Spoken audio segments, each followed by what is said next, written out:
So Har Har Mahadev, in this very video we are going to solve this particular question only this question. Okay, this is very important type of question. That is the reason I kept only this question to be specific in this video. Okay, so अच्छे से देखना ये question. ऊपर सम दिया है किसका, first n natural number का नहीं, n to the power a उसका सम दिया. Okay, r to the power a जिसको हम ऐसा बोल सकते हैं, r to the power a, r is running from 1 to n और डिनोमिनेटर में n+1 to the power a - 1 और यहाँ पे जो ब्रैकेट है यहाँ पे सारी चीज़ें देखिए. बस समझ में बस यही आ रहा है, बस इतना चीज़ आ रहा है बस.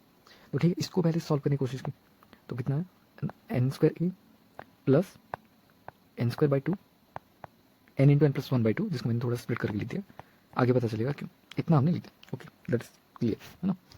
ठीक है, अच्छा इसको हमने फिर से जैसा फॉर्म में लिखा था वैसे ही लिख दिया. जैसे कि 1 + 1 to the power a 2 to the power a dot dot dot n to the power a.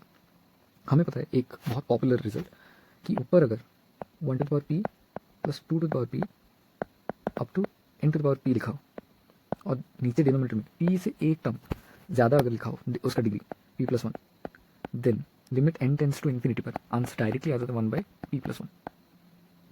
ये पता है. अच्छा अगर ये नहीं पता तो अभी मैं ये जो क्वेश्चन सॉल्व होगा उसके बाद मैं ये बता दूंगा. ठीक है, अच्छा अच्छे से देखना. तो हमें नीचे क्या लेना है, n to the power a+1. तो हमने क्या किया, n to the power a+1 यहाँ पे मल्टीप्लाई कर दिया, n to the power a+1 यहाँ पे मल्टीप्लाई कर दिया. ठीक है, इजी इतना.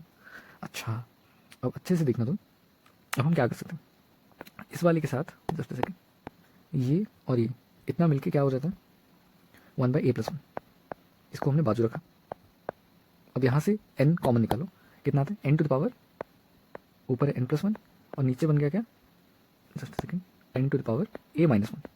क्लियर, a तो कैंसिल हो जाएगा ऊपर से, बस ऊपर क्या बन जाएगा n². अच्छा ठीक है, इतना हमने सिंप्लीफाई कर दिया अब तक. n² यहाँ पे बन गया और हमने n² भी यहाँ पे रख दिया. ओके, और नीचे डिनोमिनेटर में क्या है, n² plus n²2 plus n/2 इतना है. और लिमिट कहाँ जा रहा है, limit n tends to infinity. अच्छा हमें ये चीज़ तो पता है कि अगर n इन्फिनिटी जा रहा है तो n² बहुत तेज़ी से इन्फिनिटी जाएगा. तो n² के सामने n का टर्म नेग्लिजिबल हो जाए, इसको काट दो. अब n² के साथ ये और ये कैंसिल करो तो बचा क्या, 1/a+1 इंटू a+½ और गिवन क्या था, इज इक्वल टू 1/60. 1/60 गिवन था.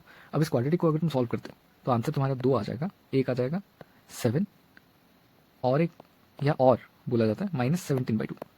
एक बार कंफर्म भी कर लेना, ये चेक करके अच्छे से देखना.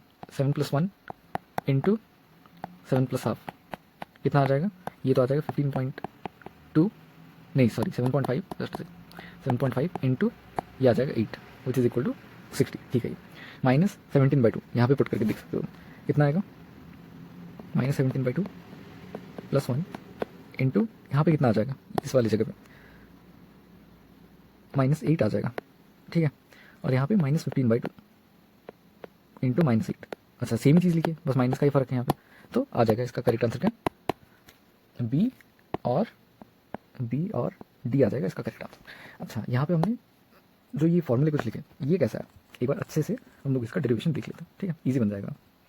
अगर जिसको वो वाला फॉर्मूला याद है ना, विद इन सेकेंड ये क्वेश्चन सॉल्व हो जाता है. ठीक है, अच्छा अच्छे से देखना, जो ऊपर यहाँ पे लिखा है हमने 1 to the power a plus 2 to the power a plus 3 to the power a and so on up to n to the power a, और नीचे डिवाइड में भी होना चाहिए n to the power a+1. ठीक है, n to the power a+1. Okay, तो numerator को अच्छे से देखना, अच्छे से. इसको हम क्या लिख सकते हैं, अच्छा इसमें से ना n/a n to the power a multiply करो और डिवाइड करो, और ये जो n to the power a है उसको तुम सबसे डिवाइड कर लो तो क्या आ जाएगा, अच्छे से देखना. इसको हम लिख सकते हैं या नहीं, r to the power n, r divided by n to the power a, और r is running from 1 to n. Obviously लिख सकते हैं, अच्छे से देखना. n to the power a बाहर रहा और अंदर क्या आ जाएगा, अच्छे से 1/n to the power a plus 2/n to the power a and so on, ऐसे ही चलता रहेगा. ठीक है, up to n/n to the power a. तो इसको हमने इस कम्पैक्ट फॉर्म में लिख दिया. अच्छा अब ये जो n टू द पावर है ये इसके साथ कैंसिल हो जाएगा और बचेगा क्या, 1/n. लिमिट कितना है, n टेंस टू इन्फिनिटी, और हमें पता है by the property of definite integration and हम चेंज कर सकते हैं बेसिकली सिग्मा को डेफिनेट इंटीग्रेशन. तो अभी हम इसको क्या लिख सकते हैं, ये k हो जाएगा ना, ये k है बेसिकली ये, तो ये आ जाएगा directly x to the power a और 1/n क्या हो जाएगा dx. लिमिट्स क्या आ जाएगा, n को इसे डिवाइड कर लो 1 से, 1/n इन्फिनिटी को ले जाओ कितना आता है 0, और n divided by n upper limit के लिए 1. अब इसको सॉल्व कर लो, कितना आता है x to the power a plus one divided by a plus one, 0 से 1, 0 पे तो वैल्यू 0 आ जाएगा, 1 पे 1 बाई ए प्लस वन। एक बहुत इंपॉर्टेंट फॉर्मूला है जिसको तुम शॉर्टकट की तरीके से याद रख सकते हो डायरेक्टली, क्योंकि आ जाएगा फ्यूचर में भी जे एडवांस में, ठीक है। कि अगर सम दिया है 1 to the power p plus 2 to the power p and up to so on n to the power p, और नीचे डिनोमिनेटर में लेट्स सपोज यहाँ पे है n to the power p plus one, limit n tends to infinity, इसका value directly आ जाता है 1 बाई पी प्लस वन, जो डिनोमिनेटर का जो हाई पावर है उतना आ जाता है, ठीक है।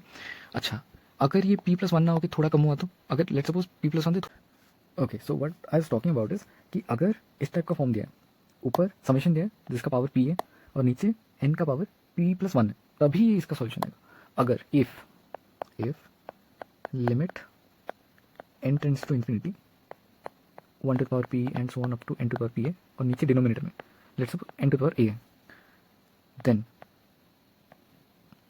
इन्फिनिटी आ जाएगा if a is less than p plus one, और 0 आ जाएगा if a is greater than p plus one, और 1 बाई p प्लस वन आ जाएगा if a is equal to p plus one. You can check it yourself by taking the p is value equal to 2, जैसे कि p का value let's suppose, अच्छा 1 ही ले लेते हैं p का वैल्यू, ठीक है। तो कितना आ जाएगा 1 plus 2 plus up to n which is n into n plus 1 by 2, clear. ऊपर का जो हाईएस्ट डिग्री का टर्म है कितना बन रहा है 2 बन रहा है, और नीचे लेट्स सपोज 2 से थोड़ा कम बना दिया हमने, ठीक है, 2 से थोड़ा कम है जैसे कि 1.5, तो n स्क्वायर डिवाइडेड बाई 1.5 कितना होगा, रूट n ऊपर आ जाएगा, इसको टेंड करा देगा कहाँ पे इन्फिनिटी पे, ठीक है। तो ये जो a है ये कम है, कम हुआ p प्लस वन से थोड़ा कम, इसलिए देखो इन्फिनिटी पे ले जाकर पटक दिया। अगर ये वैसे ही अगर 2.5 होता तो क्या आ जाता है 1 बाई रूट n, इसको पटक देता कहाँ पे 0 पे। तो बस एक सिंपल ऑब्जर्वेशन है, ये तुम डायरेक्टली याद कर सकते हो, या फिर मैं तो मैथमेटिक्स स्टूडेंट हूँ तो मैं तो ये रिकमेंड नहीं करूँगा कि ये तुम याद करो, लेकिन ये तुम्हारे माइंड में होना चाहिए ताकि एग्जाम में देख के तुरंत क्रैक हो जाए, ठीक है। So that is it for today's video, and कुछ और डाउट्स हैं तो surely comment, I will make videos on that as well.